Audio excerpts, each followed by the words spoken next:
Welcome to our team chat all on skincare. It's good to see everyone. Thank you for joining us. Tonight, we are joined by Jamie, who works with Coach Rima. Jamie's had an incredible transformation. She's able to eat a ton of food and she trains like a beast at Hammer Fitness HQ. And on her full-time gig, she takes care of ladies and she is an esthetician. So, Jamie, can you fill us in before you go into like your whole spiel and the presentation of what brought you into Lady the F Up? I know you did a podcast with Coach Rima and Deb a while back, so the Lady the F Up podcast, but a little overview for those who haven't heard. Well, that's a loaded question to start with, but I would say listen to the podcast because there's a lot of things in there about my journey.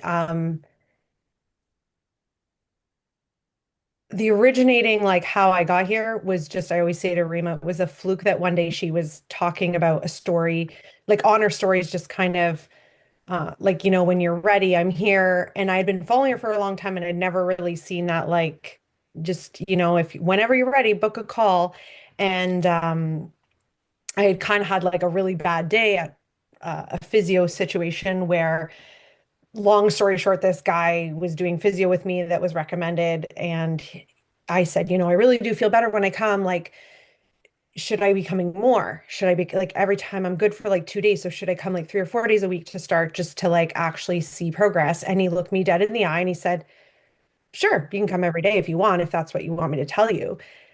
This kind of was my moment where he's like, or I could be really honest with you and say that, like, unless you strengthen your core, unless you strengthen your back, and unless you lose some weight, you're always going to feel the way you feel. So I can tell you to come every day and take your money, or you can like work on like, because for me, it was about posture with my work. He wasn't just telling me to lose weight, but he was pretty blunt about it. But I was like, okay, but it was about my posture leaning over and the fact that I can't hold my body upright or hold my shoulders back or correct anything that was hurting me because I didn't physically have the muscles and the core strength to do so. Even if I stood up straight, pulled my chin up, tucked my pelvis, do all the things that my chiropractor would say, fix your back. The problem is like even holding that position for 90 seconds when you did the initial test was like my body was like shaking because I had no muscle strength. So he kind of said like, yeah, physio is like a temporary 24-hour. And even though I was referred to him and it was helping, he's like, you're not a physio patient. He's like, you just need to weight train. And I drove home and started to cry on the drive home and was like, okay, I was mad. I was like, what a dick. And then I pulled in my driveway and I was like, he's not wrong. Sat in my backyard eating something garbage, feeling sorry for myself, opened my stories and saw Rima saying like, when you're ready kind of thing. And I was like, screw it, I'm booking a call. And that was 2 years ago, I think. Yeah, almost 2 years ago. So, but lots more on that on the podcast. But I just also wanted to start off by congratulating all of you. Even when I saw the 180 thing and I had no idea what it was about, I had like instant like online FOMO and I was like, I want to join that. But then I kind of knew like I didn't need to because I have learned so much from the community and from training with them and from all the calls in the beginning. I was always on all the calls. I loved them. I still could be. Life's just a little busier, but yeah, so I'm glad I'm here and sharing with you guys. But We appreciate having you here to share your knowledge because we know you're a busy gal, up early to get training in and then running everything that you got going on in life. So let's dive into it. I'll let you share your screen and take it away, and I'll take a step back. Ladies, if you have any questions, feel free to type them into the chat. I'll keep an eye on that and I'll pass them on to Jamie because she probably won't be able to see it. yeah, I know I've done things like this before, and there are questions that will pop up. So by all means, leave them in there. Sometimes I try to just stay really focused on what I'm talking about because I have ADHD and I'm all over the place. So I have my notes and I have my screen and I have things I want to talk about, but I'll often like go off on a little tangent, and I usually will try to keep it as quick as I can with everything, but then kind of address the questions at the end, unless I see something pop up and it's immediately. Sometimes I feel like people will ask a question and I'm like usually leading towards something about that. Um, but firstly, my opening was just that I know you guys have been here for a while in this space and I see that the calls often, but personally wanted to congratulate you all for taking the step and joining. I know initially you never really know what you're getting yourself into, but again, I could go on and on about my own story. I won't, but it has been absolutely life-changing for me. Um, I all the time stop and think of every single hurdle that I've hit over the past 2 years and even every little ounce of stress that peaks up every week, things that have been very challenging. And I literally do not know where I would be today had I not made this change, because been some crazy stuff in the past 2 years that, like, when you kind of choose what I think ultimately it's about, for me and for most women, because I work with women and have for 20 years, is it's ultimately about choosing and prioritizing yourself, not just like exercise, but it's like prioritizing your health every day, making a choice every day to not quit when it's not perfect, like all these little things that you're learning. I think sometimes initially people like roll their eyes and think like, oh my God, whatever. Like I just need to know what to do and what to eat and that's it. It's like it really is an entire lifestyle. And I'm sure you're not, but if you even ever think about quitting, like don't, just don't. Because it's like that choice to not let that one thing derail you, which I know myself, like literally that happened to me, like a month and a half ago. Even right before something bad happened, I was about to be like, you know what? And then something terrible happened to my business, and I thought I could quit and I'd be fine. But I was like 2 weeks of like, I just need to survive. And then I was like, no, I need this. I need this to regulate my mental health, my emotional health, my physical. Like I need to, even though it was still hard to focusing on this and still prioritizing myself every single day, it's literally the best decision I've ever made. So like to see all of you people in here, and I know there's more that maybe aren't on the call, but I just think it's wonderful. I know you do probably think I'm going to talk about skincare, and I am, but my approach to skincare, and always has been, and a big part of why what I've learned with Lady the Fuck Up and Rima, of course, I have a fitness background from like my high school days. I've always been into it. I went to school for phys ed. Plan was to be a gym teacher. I ended up doing everyone's eyebrows and makeup, going to the bar, and um, somehow everyone just convinced me that I should be in school for aesthetics and be a hairdresser and all the things, because I was working two jobs to try to put myself through school, and truthfully like failing and barely passing school because didn't get OSAP, didn't have parents that could pay for it. And it was just like, maybe you should be an esthetician, and did a co-op at a hair salon. And anyways, here I am. But school teaches you a lot about skin, but not enough, not nearly as enough as I have learned by working with women. It feels weird to say 20 years because sometimes I still feel fairly young, but then I think, oh my gosh, I've been doing this for 2 decades. And the bonus for me doing my job, I'm sure all of you have been to an esthetician or a hairdresser or some kind of service provider, and you understand that personal services literally are that. They are personal. So as much as people think, okay, you're just coming, you're getting a facial, you're getting your eyebrows done, at some point, things come out. You see people all the time, every month, every 6 weeks, every 8 weeks, but the common denominator is that at some point in my relationship with every client, they're going to come in, they're going to be having a bad day. And that's life. Um, they could be fighting their spouse. They got fired from their job. They're just not happy. They're experiencing depression, anxiety, all these things, postpartum, pregnancy, like infertility. Like I hear things and talk about things with people that I will admit all the time in the very early years of my career, I'm not qualified to talk about. All they ever wanted me to do was listen. But what I learned about people and women is seeing that like your whole entire life affects your skin. It's your diet, it's your lifestyle, it's your stress. Some of these things are obviously in our control and some of them are not. But I started to kind of lean towards specializing in acne. I treated a lot of acne. I started going with brands that, did peels and stuff. And there was a point where I was doing really, really well. And I was getting inundated with, I fixed, one person's skin and I was happy for them. They were happy. And the next thing you know, that one person, because they knew so many people when they were struggling and had very bad skin, it was like that person ended up telling 10 people, or their moms told the people they worked with so that their kids could come to me. And I really got known for like teen acne for a while. And then that was great until I use a lot of analogies to explain things about how like skincare and fitness, how it's related. Um, it's really great when you get those initial results. It's very different to sustain those results. So I can initially make progress with someone because, okay, they're motivated. Just to use an example, say it's a younger person, they're 17 years old. It's definitely an emotional piece. The mother, the parent may be willing to spend whatever it takes to get progress with that for their child. And so they're initially pressured into doing the work. Um, and they get the results, but then it's like, but then they stop doing the work and it all comes, things come back. And products are part of the equation, but they aren't everything. There's a point where I had to learn, okay, well, is it this and is it that? And what are the things and what is it else connected to? And that kind of led me down a different road. A little bit of a backstory. I will share my screen soon, but there was a point in my life where I made, not to be judgmental, I'm assuming anyone in the room has ever made this choice or is living this lifestyle. I chose to become vegan and I was vegan for 5 years. For my personal opinion, I will say that was kind of a mistake, but we live and we learn. I also got diagnosed with Crohn's during that time and thought that that was part of the solution. I won't go down that road, but that road led me to taking some certifications in nutrition to learn about my bowels, my food sensitivities, inflammation, how maybe what I was eating was potentially, the cause or the cure. Neither nor. My mom has Crohn's and colitis.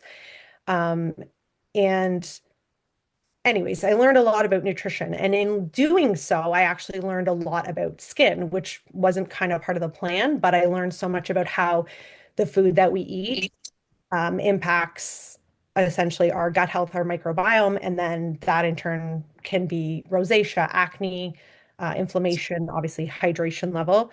It is not just drinking water, but there's so much foods that we eat that you can do the best skincare.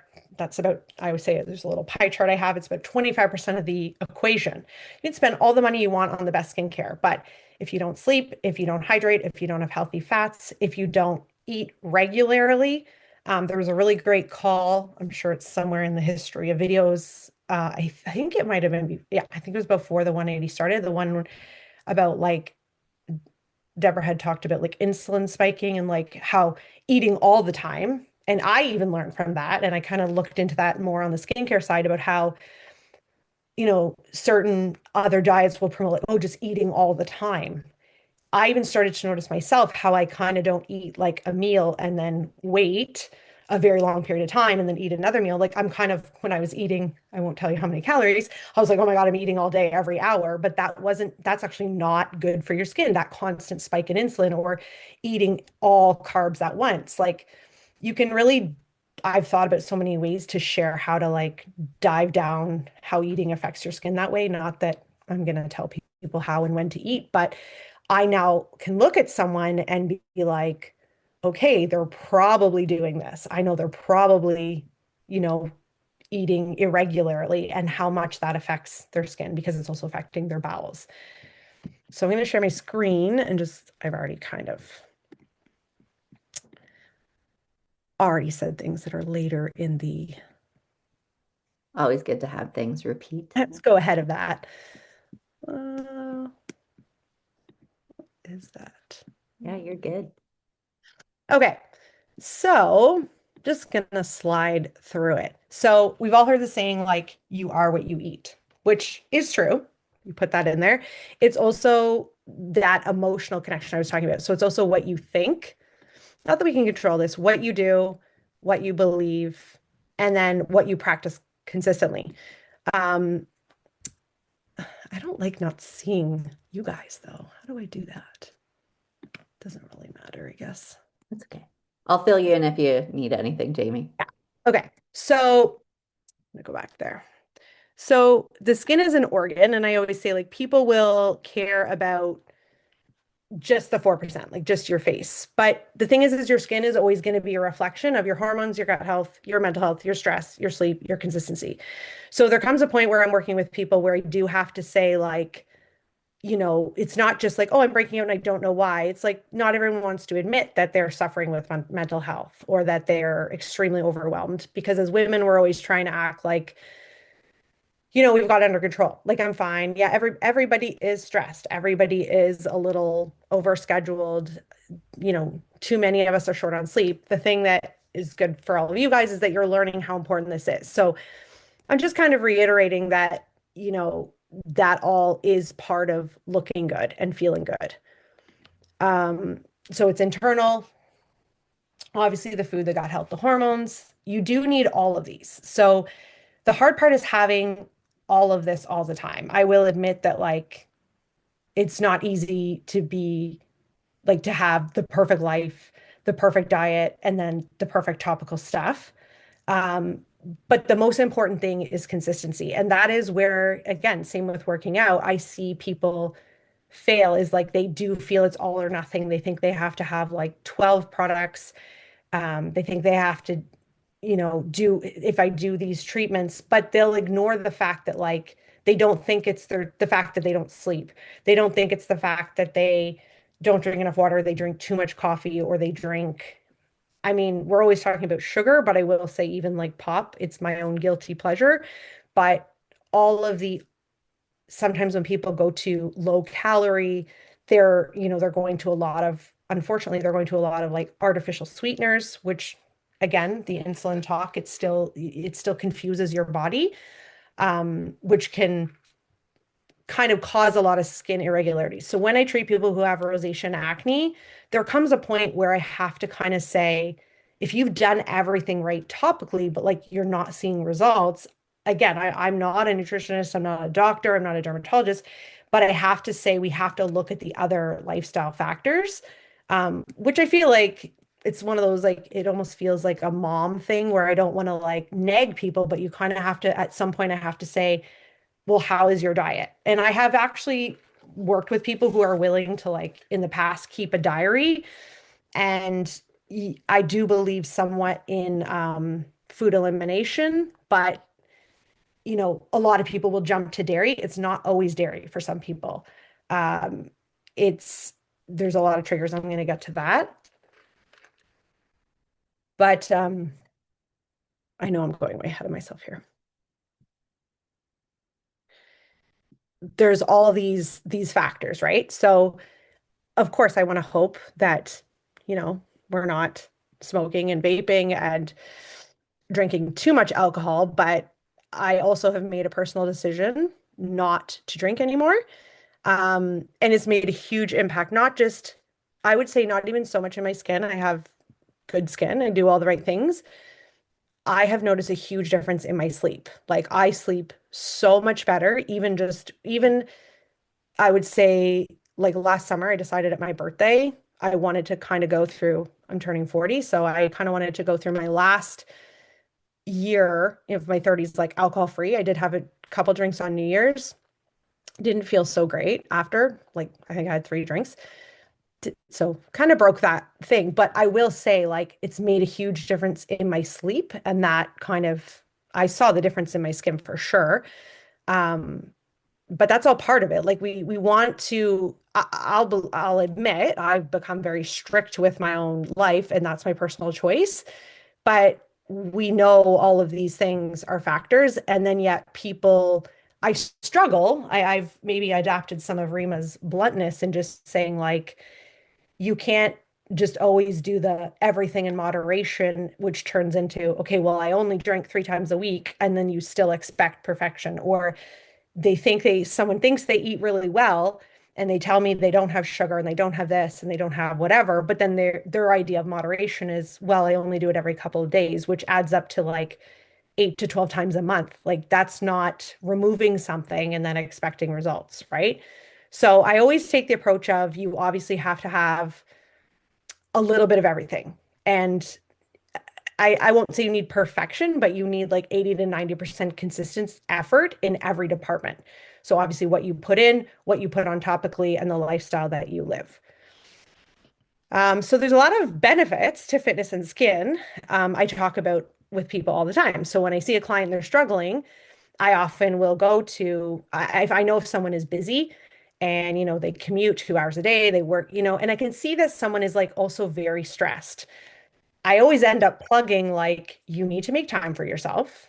You need to work out. I feel like I'm saying all these things that you guys already probably know, but I also, again, reiterating that what you're doing is the right thing. Um, fitness has so many benefits to the skin. So again, if we look at our skin as an organ, it's our largest organ, and our face is only 4% of that. So I always say to people like, why do we only care about that 4%? Do you care about your elbows, your skin on the top of your thighs?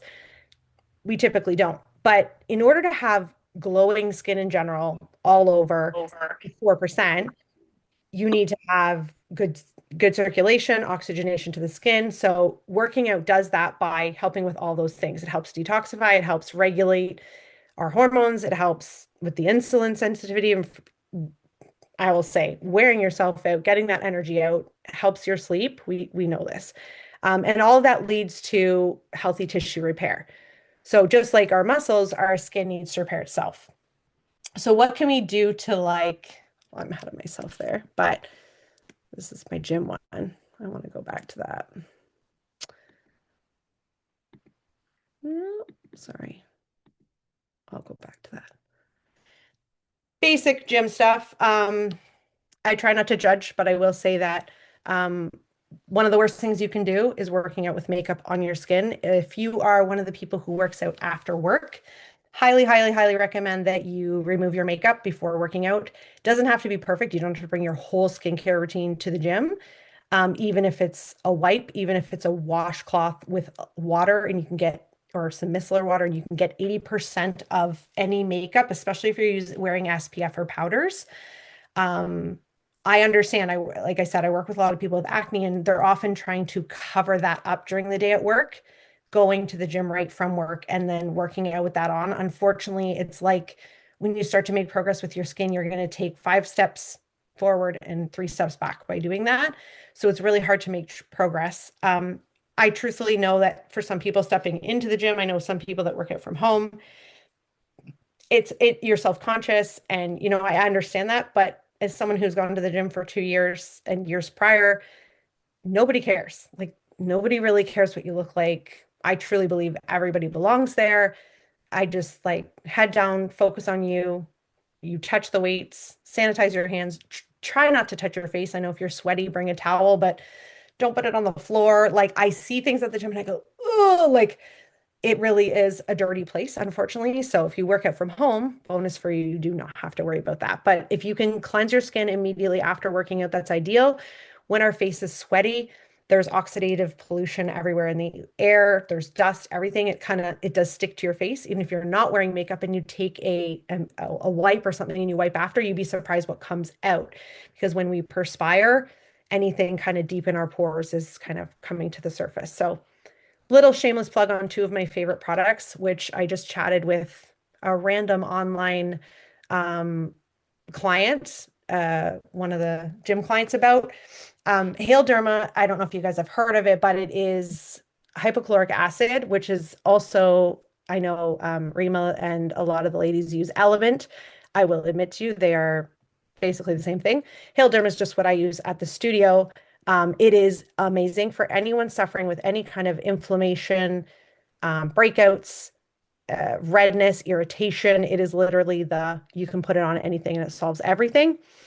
So I will never say it's a problem to be sweating, but when we are sweating regularly and perspiring through the face, hydration in the skin comes from a combination of oil and water. So this is one of my all-time favorite products. It is just a spray that you can rehydrate. I'm not going a ton into products. There's a lot of products you can use if anyone obviously has questions or wants to do an online consultation. I don't usually make blanket product recommendations in these kind of scenarios because it's never really one size fits all, and it's very unique to what your goals and concerns are depending on where you're at. But I will say that if you're working out regularly and you're sweating, which is amazing, you have to realize that when you're losing that water from your face, that perspiration that happens, if you even are sweating in your workout and you wipe your face and you notice afterwards, immediately after, you're kind of like feeling that tight feeling, that's where something like, and I mean, again, it doesn't have to be the specific one, but when you're putting a hydrating mist on your skin immediately after, you're going to kind of feel that relief, because when our skin is like warm and now dehydrated, it gets inflamed and it gets angry, and which is why that redness and that flushed feeling that we have can like linger. And over time, if you don't replenish hydration topically, you're going to get more inflammation, which essentially is broken capillaries, redness, and even like a compromised barrier. So you can start to experience product stinging. So if you are working out a lot and you notice products you've been using, say prior to working out, suddenly are stinging, stinging is a sign of a compromised barrier. So using a hydrating mist before and immediately after a workout is actually really helpful, as well as water-based serums. So hydration and redness. Redness is a concern that people have as they age. So a lot of people as they age, what they don't realize, they think they're getting more redness in their face, but what's actually happening is their skin is becoming more translucent. So redness essentially is inflammation, but inflammation comes from skin that is dehydrated. So dehydrated skin is more reactive, and reactive skin is not happy skin. So if we want our skin to be like happy, calm, not red, not irritated, we need it to be hydrated.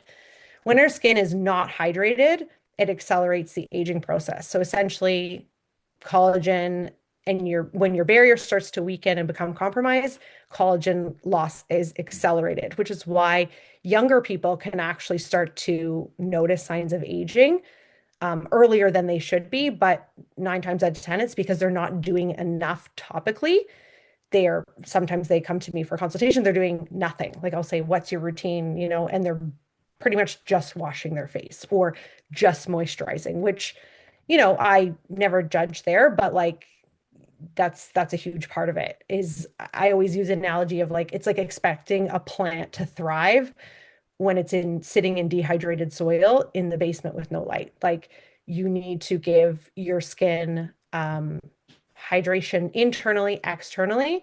And then, so when we look at products, like what are they doing? We look at serums, they're antioxidants, they're small molecular peptides. Another approach I just like to talk about is how you also have to do that on the inside. So when we eat good foods that are full of antioxidants, vitamin A, vitamin K, high fiber, omegas, that's kind of nourishing the skin from the inside out. So again, the topical is important, but the internal is just as important. So the blood flow pros and cons, again, working out, is that the increased blood flow, the constant fluctuation of our heart rate. The only unfortunate part there is that, again, if your skin is not adequately hydrated, you are going to experience more redness and more broken capillaries, which is a bit of a concern when people are aging. So I know you guys have touched a little bit on menopause, but just obviously the changes in it when you may or may not, a lot of people don't even know if they're actually going through menopause. I know there's been some talks about that. Obviously, you kind of know, I'm sure you know what happens, but estrogen drops, that's what collagen loss happens. Collagen loss actually happens a lot sooner than estrogen drops in menopause. But the question becomes, how do we stimulate it? So menopause is usually the turning point of when people really, it starts earlier, but then when all the other changes happen, that's when suddenly it's like, okay, what can I do about it? So obviously I know there's a big range of ages here. There is absolutely nothing wrong with starting to stimulate collagen in and around your 30s. When you lose collagen, what's actually happening is the skin is becoming thinner. You're losing collagen and elastin fibers, which makes it drier, less elastic. You're losing your elasticity. And then your sensitivity is increased because of how thin it is becoming. Because it is becoming thinner and more translucent, the redness is becoming more apparent. We all have capillaries and veins in our skin. I always use the analogy like it's like the difference between a blackout blind and a curtain and a sheer curtain. So as you age, it's just becoming more see-through. So if we can stimulate collagen production, we can help keep our skin thicker and less red and protect it from the irritation, which is redness. Hormones is not my specialty, but the thing that I struggle with is when someone comes to me and they think they have hormonal acne or they want to blame menopause for the way their skin is. 9 times out of 10, when I go back to that pie chart of like, okay, you can't just blame your hormones. Like your skin doesn't just blow up overnight because of your age or hormonal acne. 9 times out of 10, they're not eating properly. There's definitely some sort of stress and emotional changes happening there. Obviously, we know the effects that has on women. So it's like you can't expect that you just have perfect skin and think that like everything else is fine and oh, it's just my hormones because a lot of people can like quote unquote regulate their hormones with their doctor or their naturopath and still not have great skin because like they're not moving their body, they're not drinking enough water, they're not sleeping. Now, obviously, sleep can be disrupted and I can't control that. I have night sweats, all these things, but they're also not always doing the right things in terms of skincare. If you are having severe night sweats, which I know is a very real thing, but you're not using anything topically like any kind of serum or really any products. Obviously, that's why some people will be coming to me, but um, people aren't always willing to look at that. So a little bit of this is where I started my story was a little bit kind of further back there. Because I went through that Crohn's thing and to a couple different nutrition certifications, I learned so much about gut health, which I will say it's kind of a shame that they don't teach estheticians more about gut health and microbiome and how it essentially is so related to the skin because of inflammation. So like a lot of people come to me and it kind of bothers me how many people get told they have rosacea when I will say that's like the Canadian woman version of um you have broken capillaries and you have inflammation because you're dehydrated because you've lived in a country where it's hot, cold, hot, cold, hot, cold. Protect your skin from the elements if you're outdoorsy and, or you walk your dog every day and it's -30 and you don't protect your face and you don't use their products. But then, like, people would rather be like, oh, no, I have rosacea. It's like, well, no, you don't have rosacea. You have inflammation. And oftentimes that can start in the guts. So if you have any of those issues, again, I'm not like, there's so many like branches I could go down here. You just have to know that like it's not always this is not what everyone wants to hear. It's not always solvable with product. Like I can do everything right with treatments, prescribe someone the textbook what should be the best products for their skin, and they still have an issue, which is why when I work with someone for long term, I end up saying, you should have this looked at, or you should see a naturopath for this, or you should ask your doctor about that. Unfortunately, every time I tell them to ask their doctor about something, it doesn't always go well because, they get their 5 minutes with their doctor and they're rushed out and they didn't get to talk about it. I already kind of said that. So just a little bit for acne triggers. I have another template that I usually send out after just with like some food recommendations on things to eat in abundance. Acne triggers can be very different for everyone. There's a food list as well as product. I have a product list, but heavy oils, coconut oil, please. Like this gets talked about all the time. Coconut oil. The other one, someone just asked me the other day about actual like ghee. Don't put that on your face. You can cook with it, but like that's a no for me. I won't go down that. That was kind of like a couple years back when that was super trendy. I had to debunk that one all the time. Um, a lot of products, Sephora, online, other brands, I know the brands I know, but from as a skincare professional, I will say that fragrance really has no purpose in skincare. So if you're struggling with irritation and redness, really take a look at fragrance because fragrance in products is made with alcohol. And those fragrances also require a lot of different types of preservatives. So just watch that for if you're struggling with acne. This is very personal. So if anyone has questions specifically of that, it would have to, I'd have to kind of know to answer you specifically. These are just some foods that I always recommend to people. Um, a lot of people will ask about taking supplements. I have a couple that I will always say, again, I can't tell you what to take. I can tell you what is ideal. One of the things that comes up all the time is omega. So one thing that people need to do their own research on is that people will say, well, yeah, I eat fish like 3 times a week. Unfortunately, if you're eating farmed fish, um, you have to think about, okay, that fish in that was farmed potentially was fed corn or oats. That fish, if you look at wild caught and you look at farmed in the grocery store, now I know it's not always affordable for everyone to eat wild caught, but wild caught fish has a lot more omega in it than farmed fish because omega actually comes from phytoplankton in the food chain. So unfortunately, I will say to people sometimes, like, I'm not saying don't eat fish. You can eat whatever you want, but don't eat fish because you think you're getting omegas. I would much rather see people take an omega supplement. There's a lot of science that taking the liquid form versus capsule absorbs better. Again, you can dive into that if you want to. A lot of people struggle with the capsules versus taking a tablespoon or teaspoon of it. I personally can't do that. There's a lot more. I like to increase my personal omega content. I eat chia seeds every day, ground flaxseed, and the nori paper, so like seaweed that's on sushi, which you can also just buy. Like people just eat it. I know like the Costco has it.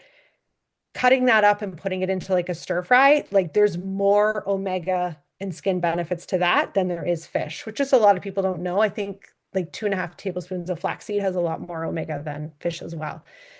Um, Usually when the fish grow up in the wild, again, I learned this from my vegan life, but like they would be eating other little fishies that ate the phytoplankton, the food chain. The problem is that when fish don't grow in the wild, they're not consuming all those things where they would naturally develop the omega that's in them. So when you consume that farm fish, you're not actually getting that benefit. So I just always feel the need to tell people that because a lot of people don't know.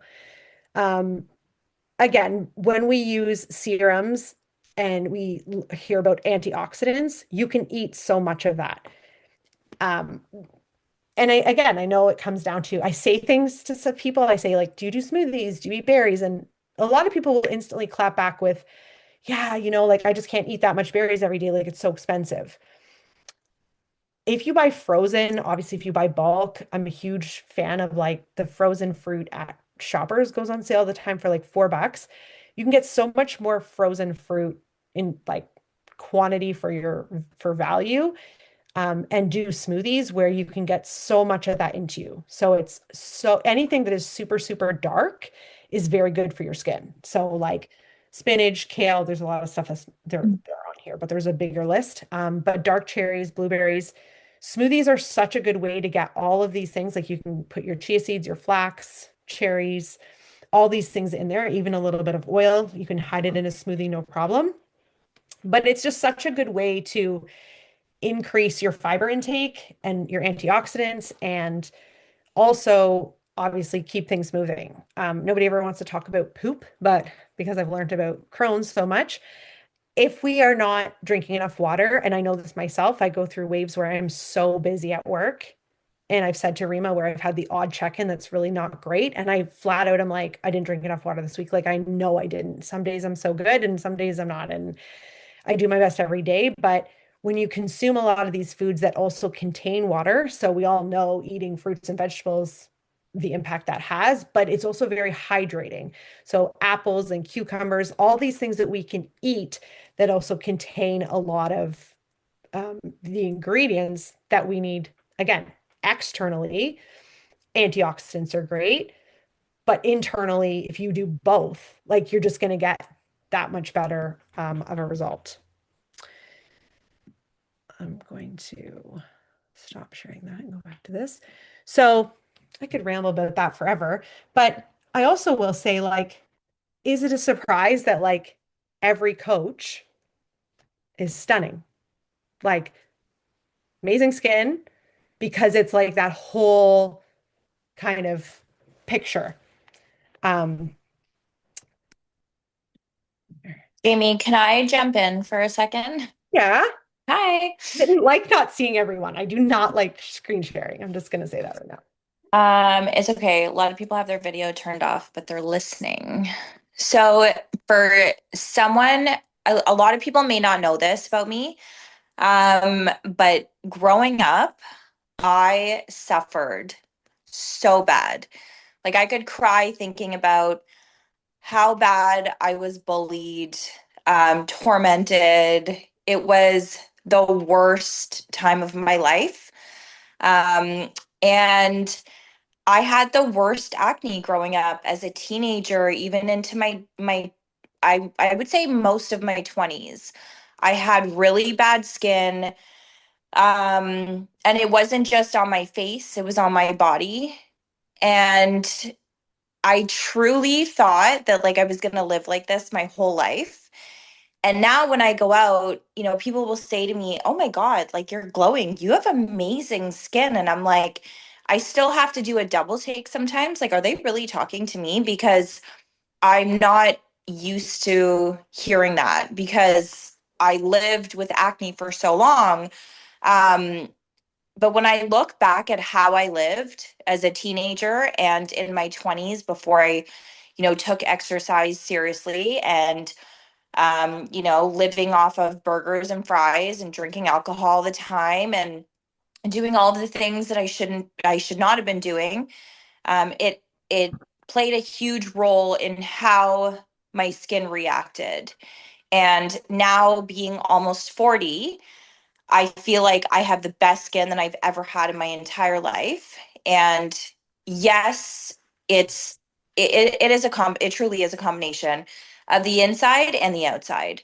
Like I take a lot of care, sorry, in my skin, in the products that I use, the way that I care for myself, but also what I put in my body, and it's made a massive difference in my life. So I'm one, if you struggle with acne or bad skin, this doesn't have to be your forever. You definitely can change it.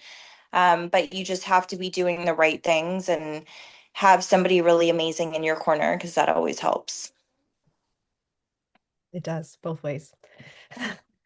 Um, okay, so that was my whole spiel on like the food gut health hormone. Really, I feel like it was like reiterating probably a lot of things that you already know. But I just wanted to go through a couple things that I basically kind of the repeat thing is like, okay, what can I do? And just kind of give you a kind of a couple examples. And so when I have someone come to me for a care consultation and they're kind of like, what can I do? Even someone who's, I would say, quote unquote, like kind of normal, but just not happy, they want that glow. There's and I will say, to me, it seems like so simple sometimes, but I still always obviously am so grateful that someone with normal-ish skin can lay down on my bed. And I'm like, well, you have pretty good skin. But, and I say to someone, what is it that, what do you want to change? What do you not like about your skin? And when someone uses one of two words, I immediately always kind of know. And again, this isn't like any kind of a sales plug at what I do, but I'm going to reference just like a couple of products because that's kind of something that like I literally can't even keep in stock. Is a lot of people will use the word, well, my skin just feels blah, or my skin feels dull, or my skin feels like I want that like glowy kind of, people will call it dewy, people will call it shiny, people will call it, and really what it is it's it's texture and it's hydration.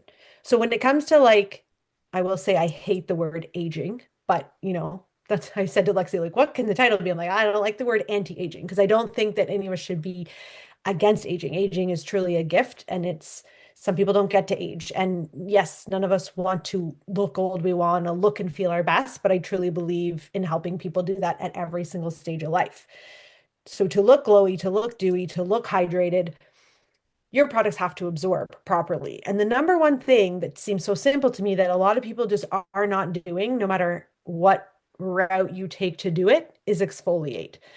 So I always use this analogy of like back in the day when our grandmothers used to oil hardwood floors to shine them up.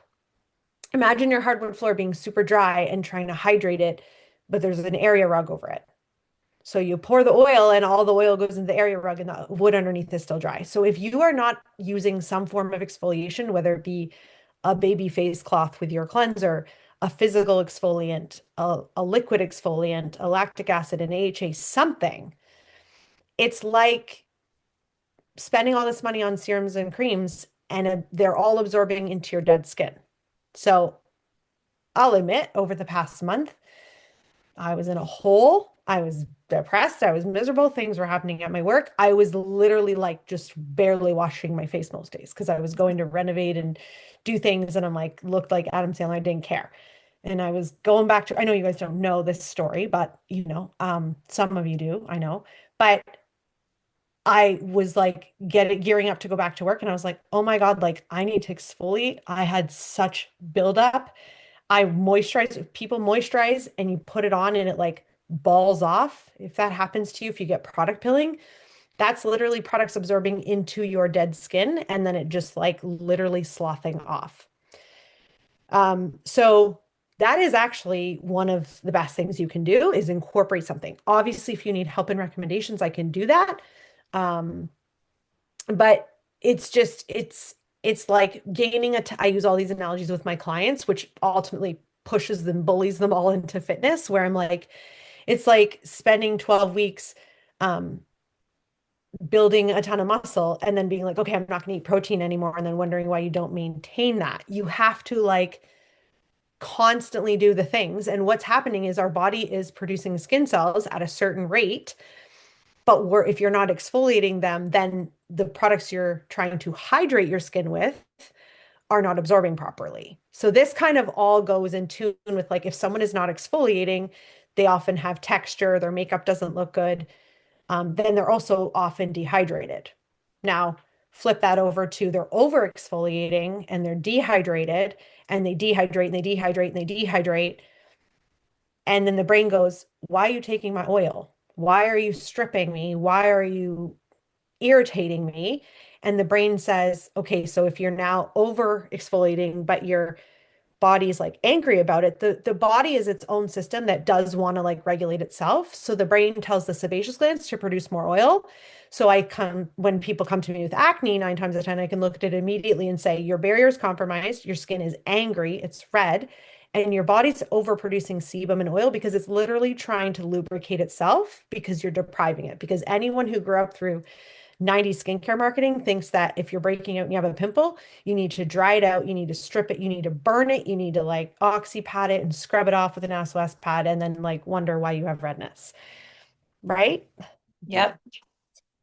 So those are just two things that kind of get asked all the time. And then the other question that I get asked all the time that I like to explain to people is like, should I use retinol?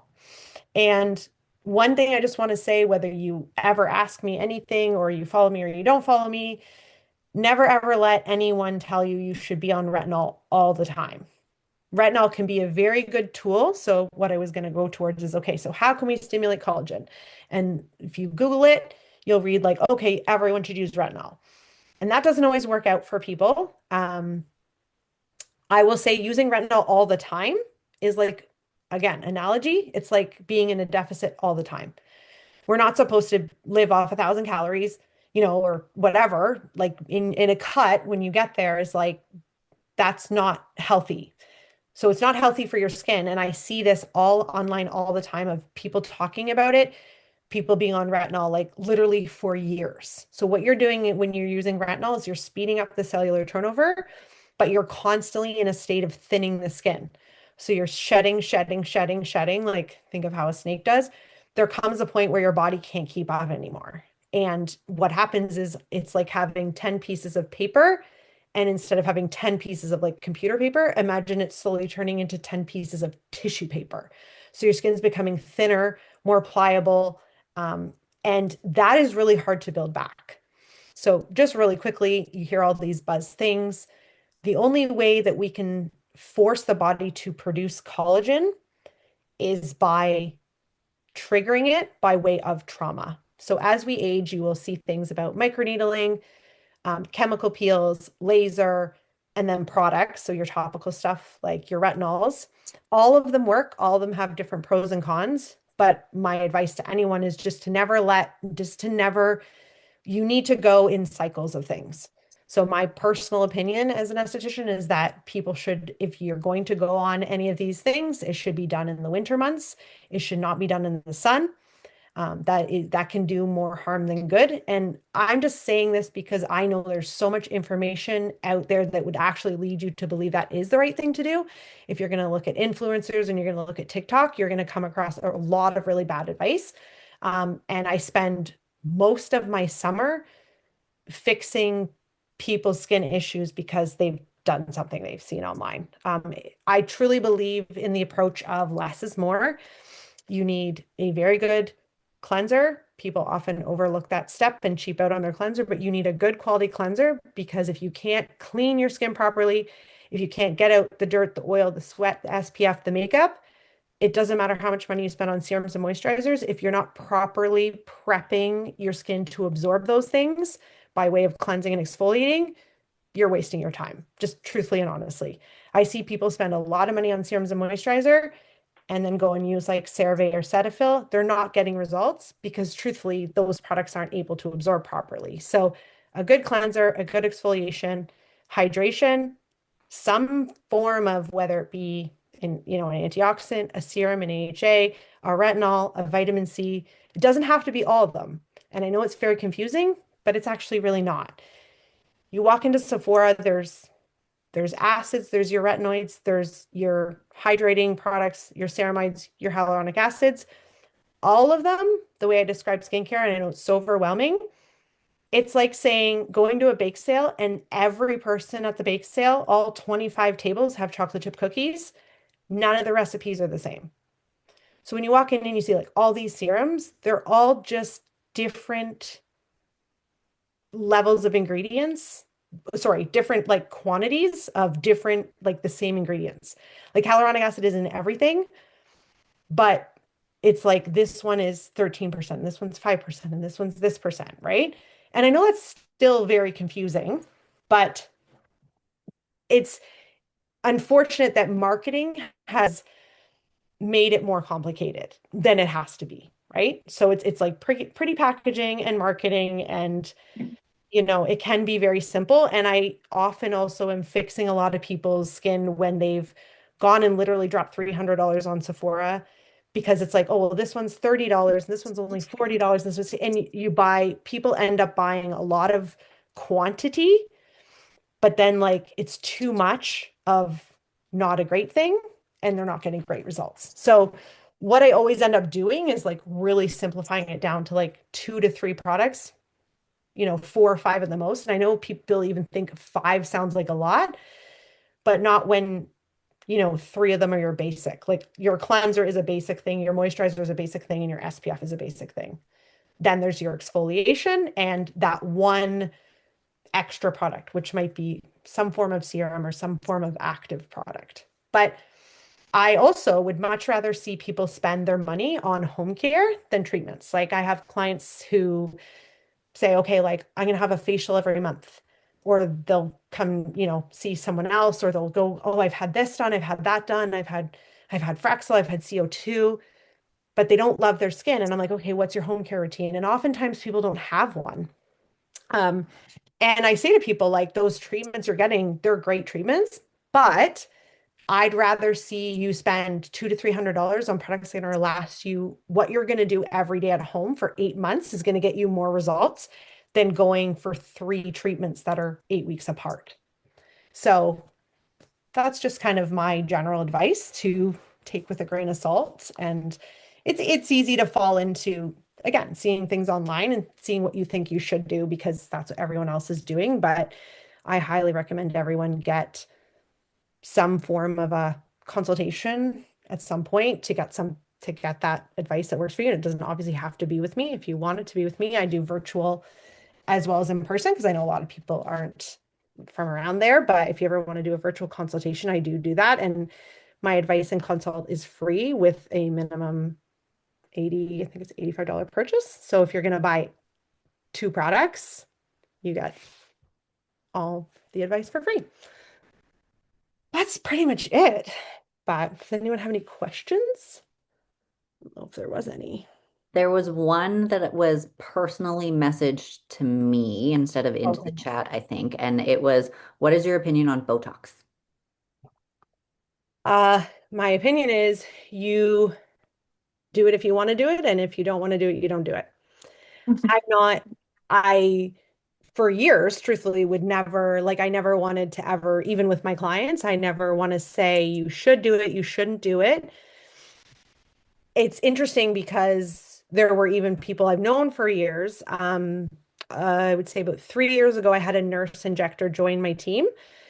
I started out as just me. Then I had one other girl join me. So then we were two. Then I had a third. Then I had a fourth. Then I had a nurse injector. So, and then I had my niece. So now we're a team of six. When my nurse injector joined is when I had clients that as I said, I've been doing it for 20 years. So I had clients I know for like 10, 15 years. Instantly, it was like 3, 4 months after she joined, posting her on social media. She's now on our booking system. And suddenly it was like, do you get Botox? Does she do your Botox? Then they're like, everyone was like looking at me different. Whereas it's like, I had actually done it once prior to her working for me, once literally. But it was like, there was this thing where, and I understand it. I appreciate that, my clients would say like, well, do you do it? Does she do your face? Because if you do it, I'll do it. But it was like, so if I said, no, I don't do it, at that point, they were like, okay, then I'm not going to do it. I was like, why does it, truthfully, I was to my clients, not to this person asking the question, but, why does it matter if I do or I don't? You're going to find estheticians online who disagree with it. You're going to find estheticians who are for it. I will tell you, especially when I was vegan and a little bit crazy, I'm not crazy anymore. I was very against it. There was a point where when I had my kids, when my kids were really little and I started my own skincare line, I went through this phase of like, everything has to be organic. And I think every mom does that. It's like, what are chemicals? What are parabens? And we went down this rabbit hole. And when I went through this company through formulating my own products, I learned about all the ways. And I used to be like hyper natural. Then I learned about how toxic some natural ingredients can be and how safe delivery of molecules and all those things are. I was really scared of Botox, I'll admit. And again, I'm not pushing it or critiquing it. This is my personal experience. This is why I don't say these things on the internet. I was terrified. I was like, you see the like, what if your eye drops? What if like you have uneven eyebrows? What if you like all these crazy things? And I had a nurse actually say to me one time, did you know that Botox is safer than Advil? And I was like, what? No. And then she went down this whole thing about like how bad Advil and Tylenol is for you and how bad it is for your liver and how it's like how it goes for you, but also how like every time someone has a headache, Advil, Advil, Advil, kids, fevers, Advil, Tylenol, Advil. And yet that is actually, there's all these studies. Long story, but she explained to me about how long they have been administering Botox to children with disabilities. So people like kids that have like twitches where they're disabled and they have that like, their neck is twitching and they will inject Botox all into their neck and their shoulder muscles so they don't have spasms. They've been doing that since like the early 90s in 6, 7, 8-year-olds who've grown into adults with disabilities, which is, awful, but they realize, hey, we can do this so that this muscle doesn't have this spasm, so that they don't have these incredible twitches, which cause like a lot of pain and they can't communicate that. And there are like no repercussions of that. And they're not getting, people getting 15 to 20 to 30 units in their face. They're getting like 800 units, like in one area. And they could be getting like 3 areas done. They could be getting like 1,500 units in their body. She also equated it to like, okay, so you're temporarily but what Botox does is temporarily paralyzes the muscle from moving. So when the muscle doesn't move, the skin doesn't fold. So the muscle pushing the skin into a fold that creates the wrinkle. If the muscle is not pushing it, the skin doesn't fold, the wrinkle relaxes and softens. So if you do it, a lot of people also ask, if you do it for a couple of years, well, what happens if you stop? It's like, well, nothing. You just go back to the way you look. But you also like hypothetically that skin wrinkle didn't age and deepen. Now, again, I do it. I go through ways where I don't do it. I completely will let it wear off. I just think like I want to like the way I look personally. Like I can look in the mirror right now and be like, okay, I have all these wrinkles and creases but like I also love myself. Like I've gone through waves where I'm like, I'll be honest, losing a lot of weight really changed my face and my skin. Um, but I'm still very happy with how I look. I want to know that if I want to do it, I can do it, and I don't feel ashamed for doing it. But at the same time, it's like if I didn't do it, I don't, you know what I mean? Like I don't really care. Um, Another thing, which I totally lost my train of thought there, but was she equated it to like, you're not afraid to go to the dentist and get frozen. That's also very dangerous, you know? She was talking about like how they do that. It's a different thing, obviously, it's not the same, but she's like, there's risks to everything.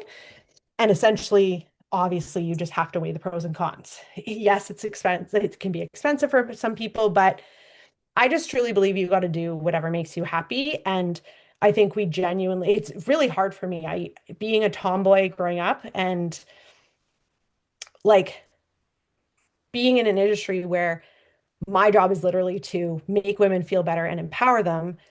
You can sit there and say that about literally everything. Like, I think the thing about Botox is that it's also like something people don't really talk about. It's like they do, but they don't. And then you feel like you need to do it because everyone's doing it. But it's like you could literally say that about anything. Like, why does anyone color their hair? Why does anyone, like, we don't, why do women in society, why do we judge certain things but not others? Like, why do we like, because people who often are judging it or being like, oh, you shouldn't do that, it's so bad. It's like I could literally turn around and be like, well, you shouldn't dye your hair. It's really bad for you. It goes right on your scalp. It's this, it's that. It's like, but people don't do that because we've normalized certain beauty standards. Like certain things are okay, but certain things are not. And the reality is Botox has been done for a long time. Um, the difference now is we hear more of the bad because there are more bad, like obviously it's growing in popularity and too many people are going into the industry, don't have experience. Like the reality is mistakes do happen. So you hear, you see online, you see the worst case scenario. But what you don't see is the like 95% of people that are perfectly happy and haven't had any complications. Like everything is fear-based. Fear-based marketing is everywhere. So I truly believe that you just have to do your own research and make a decision for yourself what's best for you. Um, and I have people lay on my table like critiquing and saying, oh, they would never, that's so stupid. But it's like really what you're doing is you're just judging someone else's decision. Like, why do you really care? Because often people that are very vocal and judgmental against people who do it, 9 times out of 10, they're just not happy with something about themselves. Or, and I don't mean to be rude, maybe they can't do it. Their husband won't let them do it. They can't afford, they'll be like, oh, it's someone, I can't do that. I can't afford that. It's like everybody makes choices. You know, I see people sit there and talk about not being able to afford things, but like they have fake eyelashes and they get their nails done and like, but their skin is not a priority. I actually try not to judge that. I go, okay, if having your nails done and your eyelashes is more expensive than like your home care and your skincare, that's fine, but like stop complaining about it. Sorry, that was a loaded answer, but that's just how I feel about all things. I think my job is just to encourage people to do what they want to do and feel good about what they do. And I've had to do that so much over the past 2 years with myself of like a lot has changed in my life and I've had to let go of the judgment of like what other people think because we are all just running around trying to keep everyone happy and worry about what everybody thinks we should or shouldn't do and never step back and be like, what do I want? If it didn't matter to anyone else, if my mom wasn't going to judge me, or my mother-in-law wasn't going to judge me, or my friend wasn't going to judge me, because 9 times out of 10, they're judging you because it's a reflection of what they can or cannot do, or would not do. And that's none of your business. That's none of anybody's business, right? Hi, I want to call. Oh, hey. No. Okay.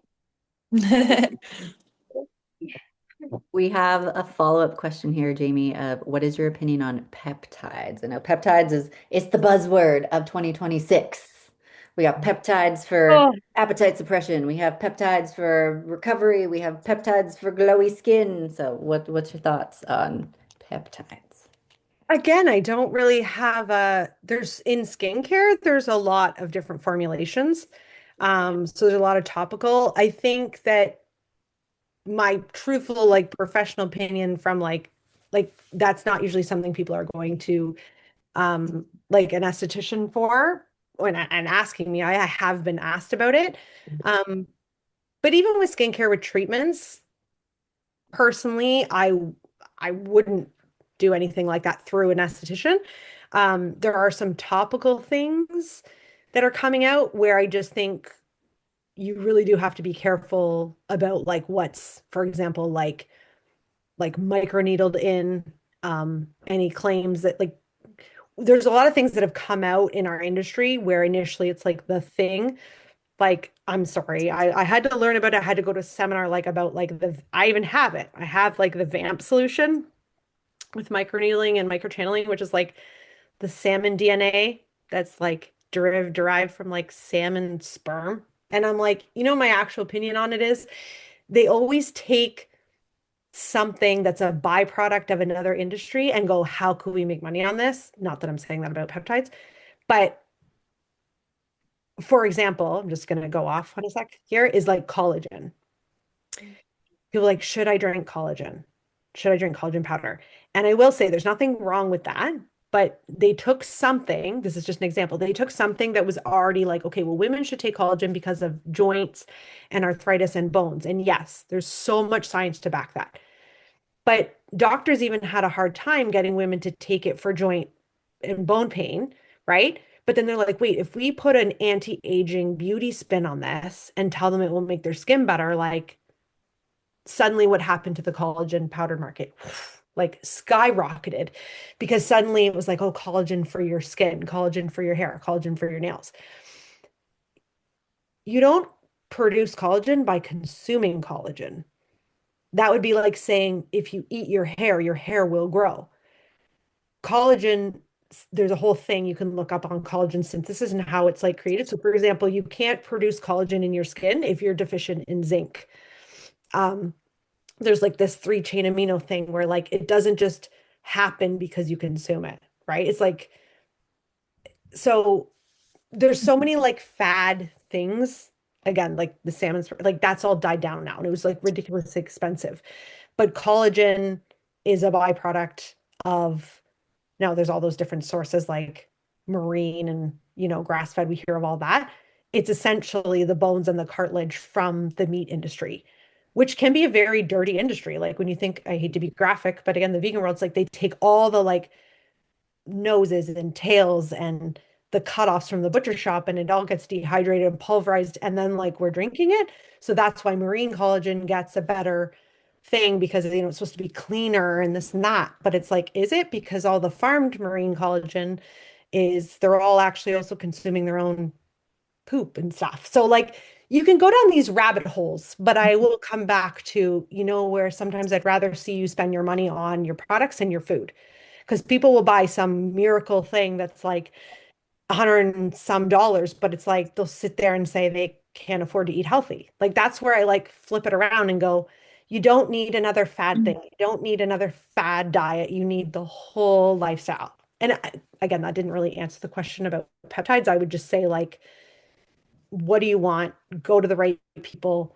What results are you chasing? What are you willing to commit? What are you willing to spend? There's a lot of things you can do, but it's ultimately like, do you need to do that to be happy with how you look? And maybe you do, then I'm not the person to have a full opinion on that. I like to, like even the treatments that come out, it's like I stick to the basic stuff. I don't jump on like machines and gimmicky things because I just know the basics are all that you need to get good results. Like you don't need, there's just so many things like in the skincare world that people offer that everyone's like going to the spa show in a month and there'll be like a new thing.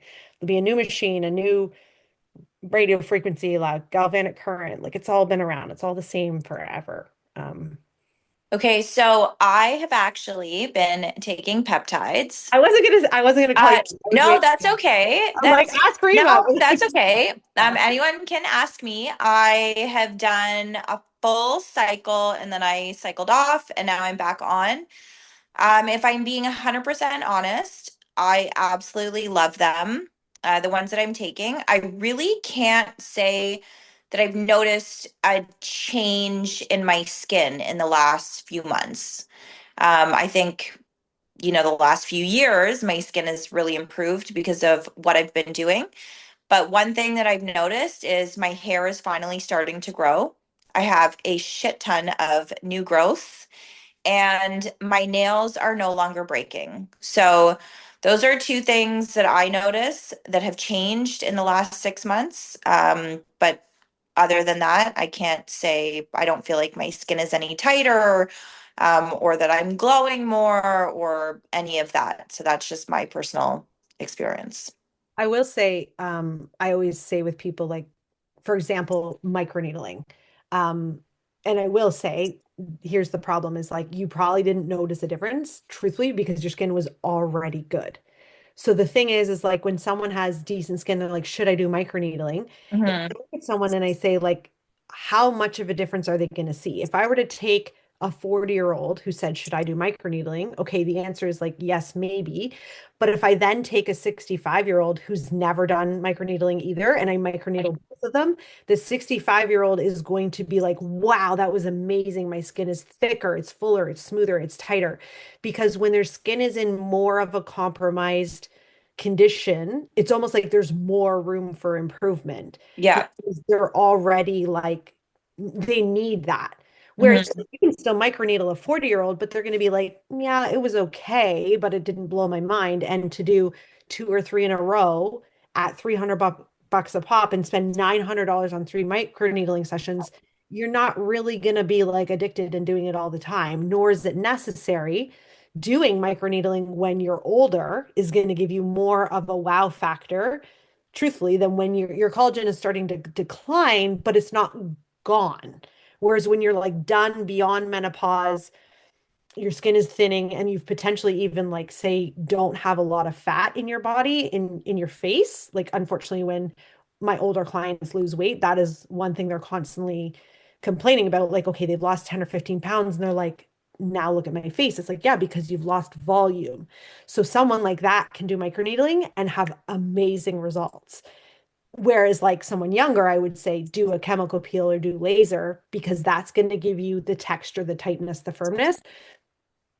For luckily for them, it's unfortunate, but like for a fraction of the money, like if someone wants to do microneedling, why would you spend $900 on three sessions when you can spend like $200 on one chemical peel, or even say one chemical peel and like $200 to $300 worth of home care? You're gonna have amazing skin for 6 months.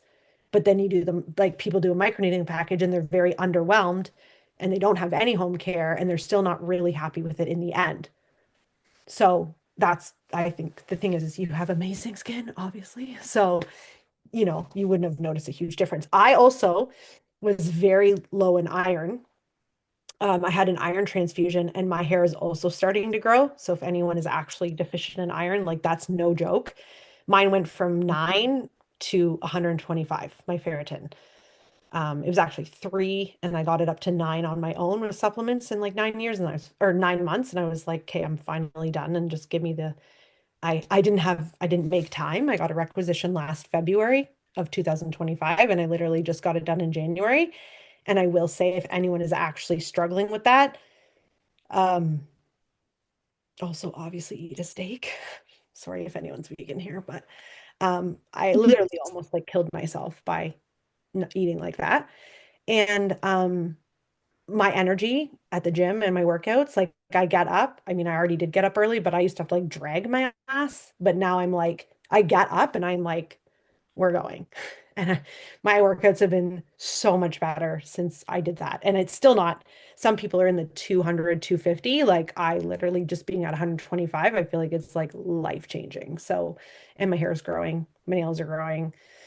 I don't know. And I've had people even say like that I look like, I swear to God, the color of my skin has changed because I actually have like red blood cells. So that's also a thing which I didn't know about the connection to that to skin. I know that when you're low iron, you can be pale and there's a look to anemia. I didn't even know I had it. Like I literally like went to donate blood and they're like, no, you're going to the hospital.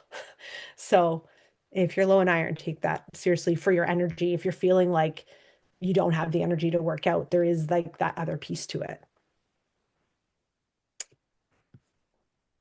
Any final questions from the ladies?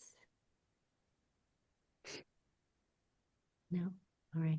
Well, thank you, Jamie, for taking the time out of your evening to share your wisdom and your knowledge. Where can people find you if they do want to reach out and be like, hey, I have more questions? Instagram, could maybe just drop it in the chat. I will. I will check my other folder. I got Sometimes you check your DM, sometimes you I, don't. I'm getting better. I'm getting Okay. better.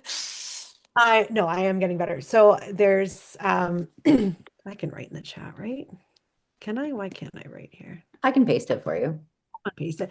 So I have mine, and then we have I have my Instagram, and then there's also like Refine Expert. We post a lot of really good content there. So just if you're interested in any um what's it called? Beauty content of any kind. Yeah. Like I said, if you ever want to do a virtual consultation, there's really no pressure. I genuinely love doing it. I love helping people and simplifying it and creating plans. I do have a little PDF from previous online things that I've done, and I'll just maybe send it over to Lexi.